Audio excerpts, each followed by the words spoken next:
Dear students, काफ़ी समय से जिक्र चल रहा था सर टेंस पढ़ाइए।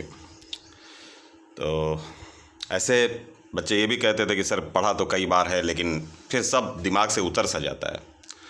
तो इसलिए आपके लिए इस बार मैं जिस तरह से टेंस लेकर आया हूँ, मैं कह रहा हूँ अब नहीं तो फिर नहीं। आप अंत तक इस वीडियो को देखेंगे और समझेंगे, क्योंकि हमने अंत में एक सेटअप दिया है जिससे आपको बहुत आसान हो जाएगा इसको समझना। इसके अलावा शुरुआती तौर से भी हम इसको इस तरह से लेकर चले हैं कि आपको समझने में कोई दिक्कत, कोई परेशानी ना आए। तो चलिए शुरू करते हैं। टेंस के 3 प्रकार: प्रेजेंट वर्तमान, पास्ट भूत और फ्यूचर भविष्य। टेंस को 3 भागों में बांटा: प्रेजेंट, पास्ट और फ्यूचर। अब ये जो 3 टेंस हैं, इन तीनों के हैं 4 भेद: इंडेफिनिट, इम्परफेक्ट, परफेक्ट और परफेक्ट कंटिन्यूअस। प्रेजेंट टेंस की बात करें तो present indefinite, present imperfect, present perfect, present perfect continuous. Past की बात करें तो past indefinite, past imperfect, past perfect, past perfect continuous. Future की बात करें तो future indefinite, future imperfect, future perfect, future perfect continuous. ये इम्परफेक्ट को ही कहीं कहीं कंटिन्यूअस भी कहते हैं, जैसे प्रेजेंट इम्परफेक्ट कह लीजिए या प्रेजेंट कंटिन्यूअस कह लीजिए, एक ही बात है। पास्ट इम्परफेक्ट कह लीजिए, पास्ट कंटिन्यूअस कह लीजिए, एक ही बात है। फ्यूचर इम्परफेक्ट कह लीजिए या फ्यूचर कंटिन्यूअस कह लीजिए, एक ही बात है। अब हम लोग जो पढ़ेंगे तो कैसे पढ़ेंगे वो मैं आपको बताता हूँ। सबसे पहले क्या करना है कि तीनों टेंस का इंडेफिनिट पढ़ना है, फिर तीनों ही टेंसेस के इम्परफेक्ट पढ़ेंगे, फिर तीनों ही टेंसेस के परफेक्ट पढ़ेंगे और अंत में क्या करेंगे, तीनों ही टेंसेस के परफेक्ट कंटिन्यूअस पढ़ेंगे। तो इस क्रम में हम लोग यहाँ टेंस की पढ़ाई शुरू करने वाले हैं।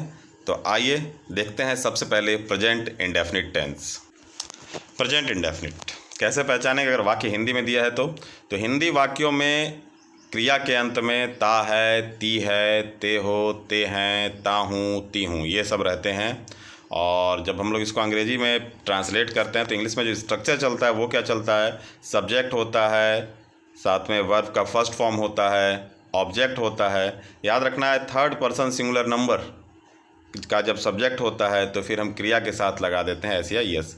वर्ब फर्स्ट होता है, थर्ड पर्सन सिंगुलर नंबर का कर्ता होने पर क्रिया के साथ लग जाता है एस या ई एस।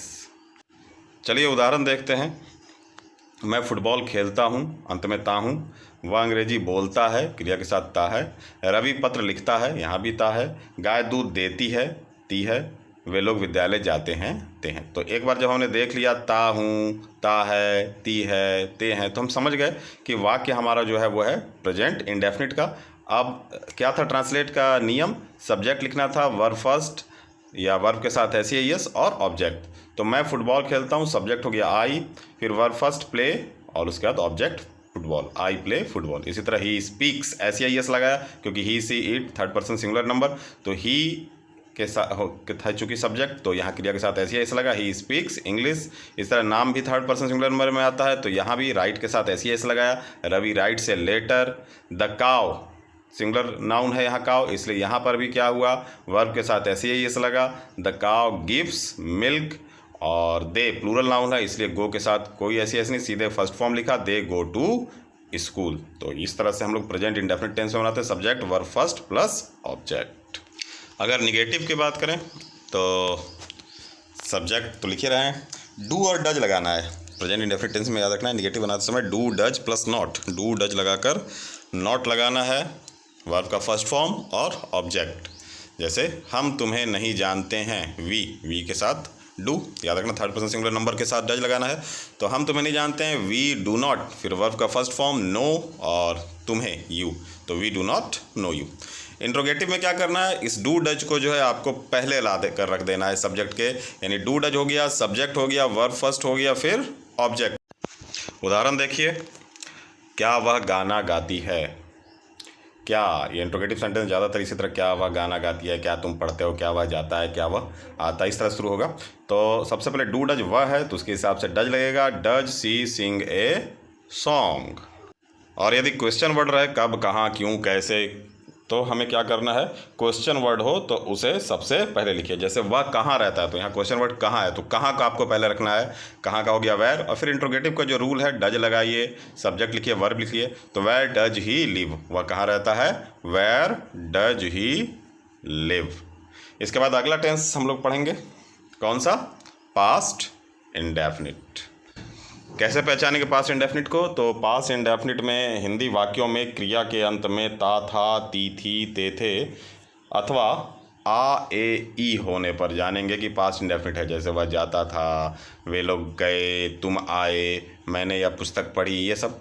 स्ट्रक्चर देखते हैं। सबसे पहले सब्जेक्ट लिखना है, verb second plus object. Present indefinite में वर्ब फर्स्ट लगा रहे थे, पास्ट इंडेफिनिट लगाएंगे वर्ब सेकंड। तो subject verb second plus object. Negative बनाते समय प्रेजेंट इंडेफिनिट में डू नॉट डज नॉट लगा रहे थे, पास्ट में लगाना है आपको डिड नॉट। तो subject plus did not plus verb first plus object. और इंट्रोगेटिव में क्या करना है, डिड को सब्जेक्ट के पहले लाकर लगाना है, यानी डिड हो गया, फिर सब्जेक्ट हो गया, फिर वर्ब फर्स्ट, उसके बाद ऑब्जेक्ट।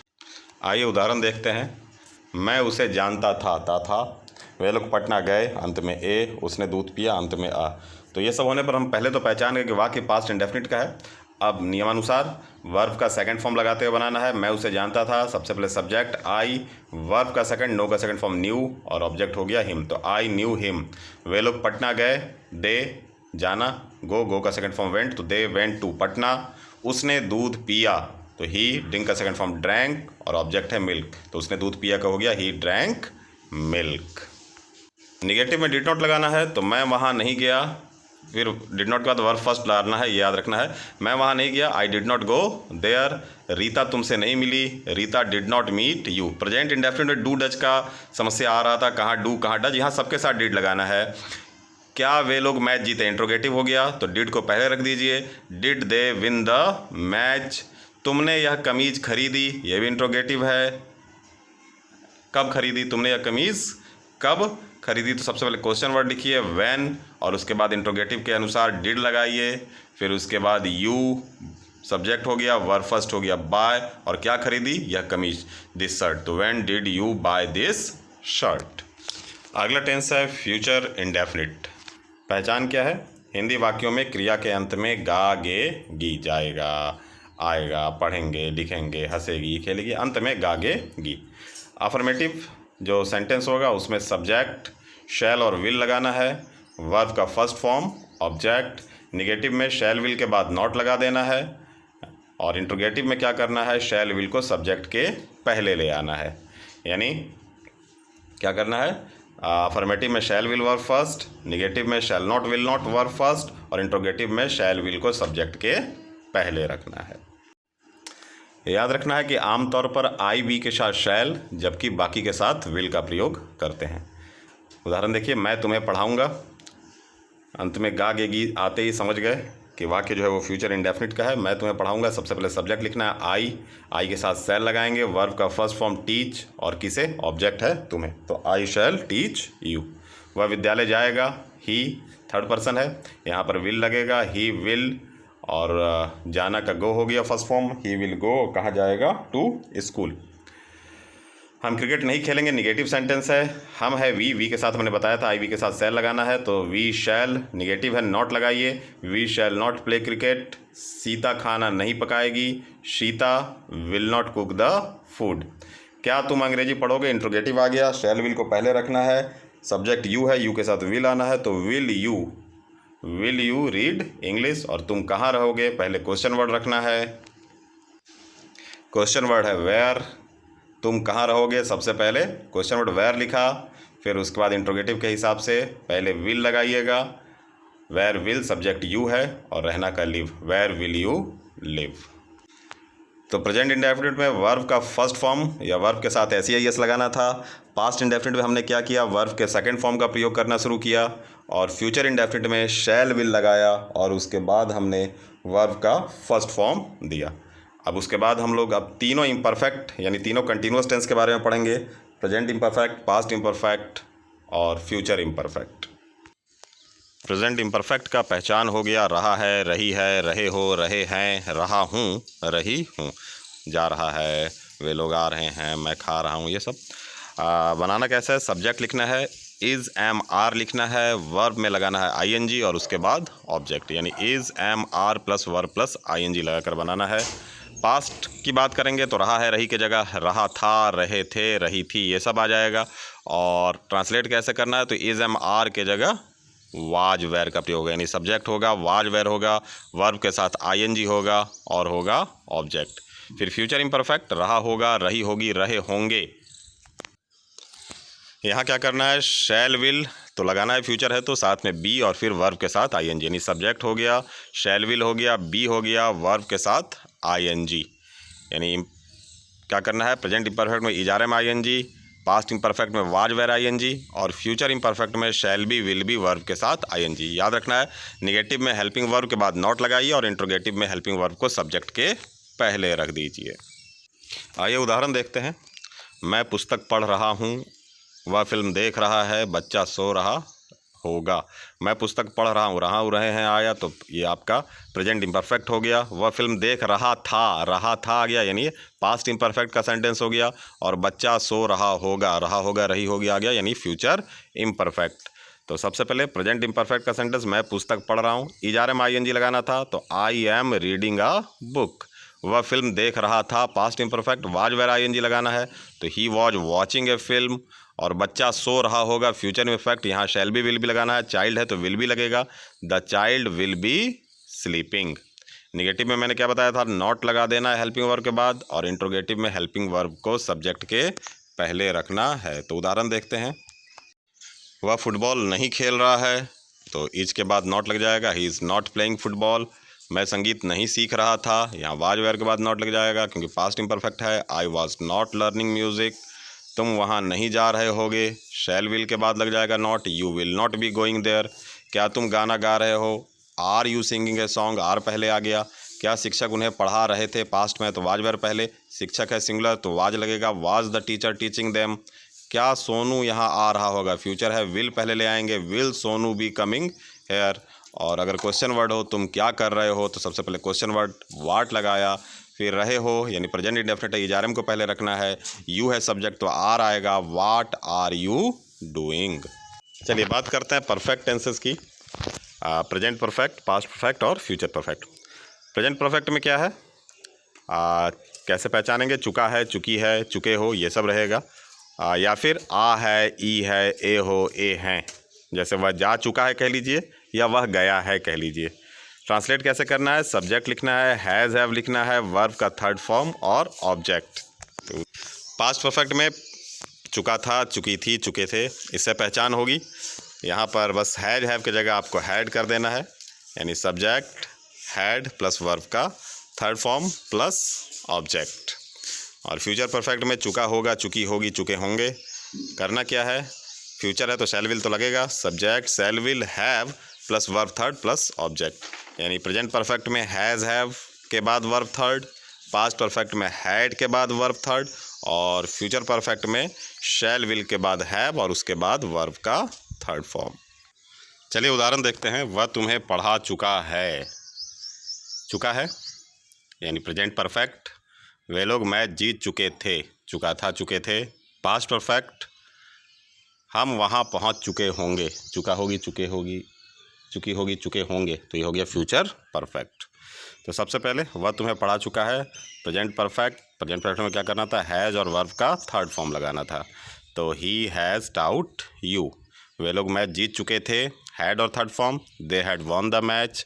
हम वहाँ पहुँच चुके होंगे, चुके होंगे, shall have will have verb का थर्ड फॉर्म, तो we shall have reached there. Negative में क्या करना है, हेल्पिंग वर्ब के बाद नॉट लगाना है। वह पटना नहीं गया है, प्रेजेंट परफेक्ट, हैज़ के बाद नॉट लग जाएगा, he has not gone to Patna. Sonu ने अपना काम पूरा नहीं किया था, सोनू हैड नॉट किया था, यानी पास्ट में, Sonu had not completed his work, had के बाद नॉट। वह तुमसे नहीं मिल चुका होगा, शैल विल के बाद नॉट लगाना है, he will not have met you. Interrogative में क्या करना है कि हेल्पिंग वर्ब को पहले रखना है। क्या तुम मुंबई गए हो, प्रेजेंट में है तो हैज़ हैव पहले आ जाएगा, have you gone to Mumbai. क्या वह स्टेशन पहुंच चुका था, पास्ट परफेक्ट का है, हैड पहले आ जाएगा, had he reached the station. क्या वह पत्र लिख चुकी होगी, फ्यूचर परफेक्ट का है, विल पहले, will she have written a letter. अब बात करते हैं तीनों ही परफेक्ट कंटिन्यूअस टेंस की। प्रेजेंट परफेक्ट कंटिन्यूअस, ता रहा है, ती रही है, ते रहे थे, इनसे पहचानोगे या समय दिया होगा और उस समय के साथ रहा है, रही है, रहे हो भी आए तो वो परफेक्ट कंटिन्यूअस टेंस का होता है। रहा है, रही है, ये हमने इम्परफेक्ट में भी पढ़ा है, लेकिन अगर समय से 2 बजे से, 3 दिनों से, 4 घंटे से ऐसा कुछ दिया और फिर रहा है, रही है, ये सब आ जाए तो उसे हम लोग प्रेजेंट परफेक्ट कंटिन्यूअस का ही समझेंगे। ठीक उसी प्रकार पास्ट परफेक्ट कंटिन्यूअस, ता रहा था, ती रही थी, लेकिन समय होने पर रहा था, रही थी, रहे थे भी आएगा। फ्यूचर परफेक्ट कंटिन्यूअस में ता रहा होगा, ती रही होगी, लेकिन समय से रहा होगा, रही होगी, रहे होंगे भी आएगा। कैसे बनाएंगे, ट्रांसलेट कैसे करेंगे, स्ट्रक्चर इंग्लिश में इसका कैसा है? तो प्रेजेंट परफेक्ट कंटिन्यूअस में क्या करना है आपको, हैज हैव के बाद बीन लगाना है, वर्ब के साथ आईएनजी लगा देना है। पास्ट परफेक्ट कंटिन्यूअस में हैड के बाद बीन लगाना है, वर्ब के साथ आईएनजी लगा देना है। और फ्यूचर परफेक्ट कंटिन्यूअस में क्या करना है, शैल विल के बाद हैव लगाना है, बीन लगाना है, वर्ब के साथ आईएनजी। यानी प्रेजेंट परफेक्ट कंटिन्यूअस में has been, have been, past में हैड बीन, फ्यूचर में shall have been, will have been, verb के साथ लगाना है तीनों में आईएनजी। उदाहरण देखते हैं। मैं पढ़ता रहा हूँ, ता रहा हूँ, present perfect continuous, has been, have been, ING लगाना है, आई हैव बीन रीडिंग। मैं 2 घंटे से पढ़ रहा हूँ, अब ये रहा हूँ लग गया, लेकिन समय दिया हुआ है 2 घंटे से, तो वही प्रेजेंट परफेक्ट कंटिन्यूअस ही माना जाएगा। आई हैव बीन रीडिंग तो लिख ही दिया, बस आपको करना क्या है, 2 घंटे से फॉर 2 आवर्स। बच्चा रोता रहा था, ता रहा था, past perfect continuous, the child had been crying. अच्छा, रोने की जगह कभी वीप और क्राई में बड़ा कन्फ्यूजन होता है, लेकिन बच्चे के लिए क्राई लगाना ज़्यादा अच्छा है, क्योंकि जहाँ तक मैं समझता हूँ बच्चा रोता कम है, चिल्लाता ज़्यादा है। अब समय देकर लिख दिया, बच्चा 5 बजे से रोता रहा था, the child had been sleeping since 5 o'clock। वह तुम्हें पढ़ाता रहा होगा, ता रहा होगा, future perfect continuous, will have been लगाना है, वर्ब के साथ आईएनजी लगाना है, तो he will have been teaching तुम्हें, you, he will have been teaching you. और समय से भी दे सकता है, वह तुम्हें 2 वर्षों से पढ़ाता रहा होगा, तो he will have been teaching you for 2 years। तो सिंस फॉर लगा के टाइम लिख देना है। जो समय निश्चित हो उसके साथ सिंस लगाइए, और जो समय अनिश्चित हो उसके साथ फॉर लगाइए, उसके बाद टाइम लिख दीजिए। चलिए एक बार कंक्लूड करते हैं, कुछ ऐसे कि याद रह जाए। पहले तीनों इंडेफिनिट, प्रेजेंट इंडेफिनिट में क्या करना था आपको, वर्ब का फॉर्म याद रखेंगे हम लोग यहाँ, बाकी सब्जेक्ट ऑब्जेक्ट तो लगता ही लगता है। तो प्रेजेंट इंडेफिनिट में क्या था, वर्ब फर्स्ट या वर्ब के साथ एस, पास्ट इंडेफिनिट में वर्ब का सेकंड फॉर्म, फ्यूचर इंडेफिनिट में शैल विल और वर्ब का फर्स्ट फॉर्म।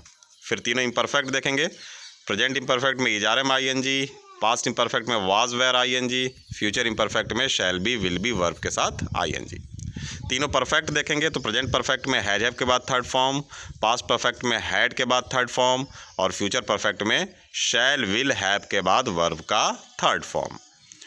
और परफेक्ट कंटिन्यूअस की बात करें तो प्रेजेंट परफेक्ट कंटिन्यूअस में has been, have been, verb के साथ आईएनजी, पास्ट परफेक्ट कंटिन्यूअस में हैज बीन, हैव बीन की जगह हैड बीन आ गया, had been plus verb plus ING, और फ्यूचर परफेक्ट कंटिन्यूअस में शैल हैव बीन या विल हैव बीन और वर्ब के साथ आईएनजी।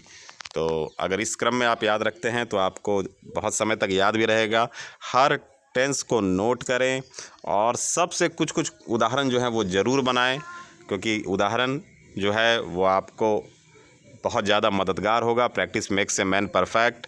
तो प्रैक्टिस कीजिए इन वाक्यों की, और मुझे लगता है कि इस तरह से अगर आप पढ़ेंगे तो निश्चित रूप से टेंस आप कभी नहीं भूलेंगे। बाकी चैनल को सब्सक्राइब कीजिए। अगर आपको लग रहा है कि यह मेरा किया गया प्रयास आपके लिए अच्छा है तो निश्चित रूप से चैनल को सब्सक्राइब कीजिए, और आगे बहुत सारा चीज़ है जो हम आपके लिए लेते आएंगे। बस जुड़े रहिए।